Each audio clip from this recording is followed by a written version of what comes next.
Krisno dan kepada kawan-kawan media itu, saya terpanggil untuk membenahi Desa Adat Bali ini mulai tahun 2012 yang dulu, ketika sedang merancang undang-undang tentang desa. Kemudian saya ikut di pansus, lantas saya ikut aktif di dalam pembahasan rancangan undang-undang tentang desa itu. Saya mau memasukkan desa adat agar diatur dalam undang-undang tersebut. Lama rancangan undang-undang ini nggak jalan. Begitu saya masuk, saya dorong di pansus, langsung selesai. Dan di dalam undang-undang itu ada satu bab 13 ketentuan khusus tentang desa adat yang saya rumuskan dari Bali. Pembahasannya itu tahun 2013, kemudian diundangkan pada tahun 2014. Mempelajari tentang desa adat yang akan dimasukkan dalam undang-undang itulah saya berdiskusi dengan Majelis Desa Adat. Waktu itu Majelis Desa MUDP, Majelis Utama Desa Pekraman. Nah itu, berkunjunglah saya ke kantor Majelis Utama itu di Dinas Kebudayaan. Saya ke sana berkunjung. Kantornya kecil di pojokan. Ruang rapatnya kecil, ruang kerja Bedesagung kayaknya nggak ada. Ada ruang loket kayak untuk ngurus surat gitu, terus ruang tamu gitu. Jadi kecil sekali, cuma di lantai 2 ya. Ada dua. Lantai 2 di pojokan. Di pojokan. Oh ini saya kalau lihat suasana begitu, kalau dilihat posisinya MUDP itu waktu itu namanya Majelis Utama, tapi ruangannya nggak utama. Saya simpel aja ngambil garis logika. Kemudian saya diberi jalan untuk maju menjadi Gubernur Bali, terpilih tanggal 5 September 2018 sebagai Gubernur, dilantik tanggal 5 September itu. Dan di dalam visi Namun Satkete Loka Bali itu ada program prioritas, yaitu bidang adat, agama, tradisi, seni budaya, adat secara keseluruhan. Maka buat saya Bali ini, kita bersyukur Bali ya. Karena dalam debat saya menyusun undang-undang tentang desa, debat dengan pemerintah itu, pemerintah pusat harus bersyukur karena desa adat di Bali itu masih eksis dan utuh sampai sekarang.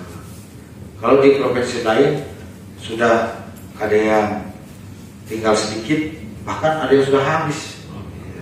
Sudah ada yang habis. Sumatera masih banyak yang kuat, kayak Sumatera Barat ada Nagari. Jadi ketika saya menyusun undang-undang desa untuk masukkan desa adat dalam undang-undang itu, saya mempelajari semua provinsi di Bali yang ada di Indonesia yang memiliki riwayat desa adat. Ada namanya Gampong, ada namanya apa lagi, itu Nagari, banyak di NTT ada, Sumatera, Sulawesi, Papua, itu. Papua masih hidup desa adatnya, Sumatera masih banyak yang hidup. Itu. Kalimantan ada, Sulawesi sedikit. Kalau Jawa habis rasanya. Kalau Jawa udah habis. Jadi sebenarnya Indonesia zaman dahulu itu, zaman dahulu sebelum penjajahan, itu isinya adalah desa adat.